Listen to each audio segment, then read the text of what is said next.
రాష్ట్రంలో double engine సర్కార్ వల్లే సిఐఏ సదస్సులో కోట్లాది రూపాయల పెట్టుబడులు వచ్చాయంటున్నారు కేంద్ర మంత్రి భూపతిరాజు శ్రీనివాస్ వర్మ. ప్రస్తుతం ఆయన ఉన్నారు.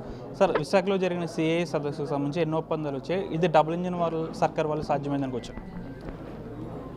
విశాఖపట్నం సిఐఏ సదస్సులో 600 MOUలు జరగడం జరిగింది. దాదాపు 13,25,000 కోట్ల రూపాయల పెట్టుబడులు. వీటి ఆధారంగా దాదాపు 16,50,000 మందికి ఉద్యోగాలు. భారతదేశంలోనే గతంలో ఎప్పుడు ఏ రాష్ట్రంలోని లేనంత విధంగా పెద్ద ఎత్తున పెట్టుబడులు పెట్టడానికి ఉత్సాహంగా ముందుకు వచ్చారు.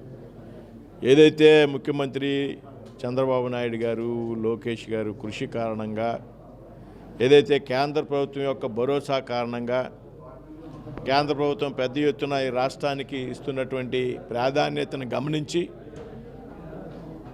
పీయూష్ గోయల్ గారు కూడా 2 రోజులు సదస్సులో ఉండడం ద్వారా పెద్ద ఎత్తున పెట్టుబడులను ఆకర్షించగలిగారు అనేటువంటి విషయాన్ని సందర్భంగా చెప్తుంది.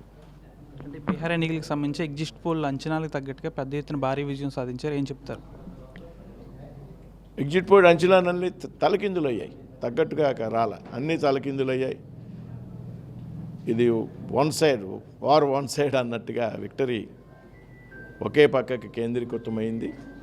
కాంగ్రెస్ పార్టీ, రాహుల్ గాంధీ గారు ఎంత పెద్ద ప్రయత్నాలు చేసినప్పటికీ, తేజస్వి యాదవ్ గారు ఎంత పెద్ద ఎత్తున ప్రయత్నాలు చేసినప్పటికీ కూడా ప్రజలంతా కూడా పూర్తి మెజార్టీని ఎన్డీఏకి ఇవ్వడం ద్వారా ఈ దేశంలో రాబోయేటువంటి రోజుల్లో కాంగ్రెస్ పార్టీకి భవిష్యత్తు లేదనేటువంటి విషయాన్ని తెలియజేశారనేటువంటి విషయాన్ని సందర్భంగా ప్రస్తావిస్తారు. ప్రశాంత్ కిషోర్ ఈసారి బీహార్లో ఎన్నికల దగ్గర ఆయనకు ఒక్క సీటు కూడా రాలేదు. ఏం చెప్పారు?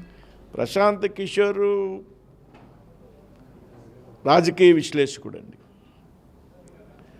రాజకీయ విశ్లేషణలు చేసుకోవాలా, సర్వేలు చేసుకునేవాడు సర్వేలు చేసుకోవాలి. పార్టీ పెట్టేవాడు సిద్ధాంతం మీద పెట్టాలి, ఒక లక్ష్యం మీద పెట్టాలి, ఒక ప్రాంతం అభివృద్ధి మీద పెట్టాలి.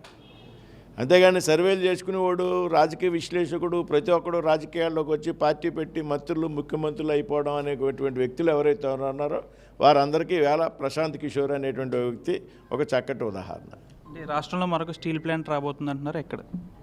రాష్ట్రంలో అనకాపల్లి కాకుండా అది విజయనగరం జిల్లా గొర్ల మండలంలో కల్లా అనేటువంటి గ్రామంలో దాదాపు 8,750 కోట్లు పెట్టుబడి, 1000 ఎకరాలు రాష్ట్ర ప్రభుత్వం కేటాయించింది.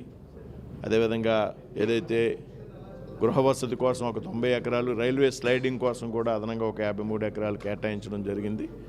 వారు కూడా త్వరలోనే అనుమతులు, ఏదైతే కేంద్రంలో కావాల్సినటువంటి అనుమతులు ఉన్నాయో వాటిని అన్నింటినీ కూడా మేము క్లియర్ చేస్తాం. ఏ విధంగా రాష్ట్రంలో మరొక కొత్త స్టీల్ ప్లాంట్ కూడా రాబోతాం. సార్, చివరిగా వైజాగ్ స్టీల్ ప్లాంట్కి సంబంధించి కార్మికులు కొంచెం అపోహలు ఉన్నాయి. ఆ అపోహలు పోగొట్టాలంటే, వారిలో ధైర్యం నింపాలంటే మీరు కేంద్ర సహాయ మంత్రిగా స్టీల్ ప్లాంట్కి సంబంధించి ఏం చెప్తారు? కార్మికులకు ధైర్యం నింపుతూనే ఉన్నాం.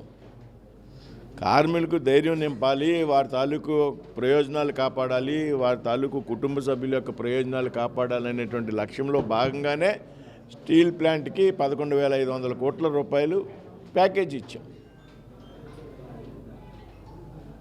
కార్మికులకు భరోసా ఇవ్వాలి, స్టీల్ ప్లాంట్ భవిష్యత్తు మీద ఒక నమ్మకం కలిగించాలి. అంటే విశాఖ స్టీల్ ప్లాంట్లో పనిచేసేటువంటి కార్మికుల హక్కు మాత్రమే కాదు, యావత్ ఆంధ్ర రాష్ట్ర ప్రజల, యావత్ తెలుగు రాష్ట్ర ప్రజల యొక్క సెంటిమెంట్తో కూడినటువంటి ఇండస్ట్రీ అది. దాన్ని కాపాడుకునేటువంటి మనం ప్రయత్నం చేస్తున్నాం. ఏదైనా గాడి తప్పినటువంటి ఒక పరిశ్రమని గాడిలో పెట్టాలనేటువంటి ప్రయత్నం చేసేటప్పుడు కొన్ని కఠినమైనటువంటి నిర్ణయాలు అవసరం అవుతాయి. ఆ నిర్ణయాలను అందరూ కూడా అర్థం చేసుకోవాలా, సహకరించాలా అనేటువంటి విషయాన్ని ఈ సందర్భంగా నేను ప్రస్తావిస్తున్నాను. Local to global news at your finger tips. మీ చేతిలో ఒక ఆయుధం. Download raw TV app. Media legend Ravi Prakash is back.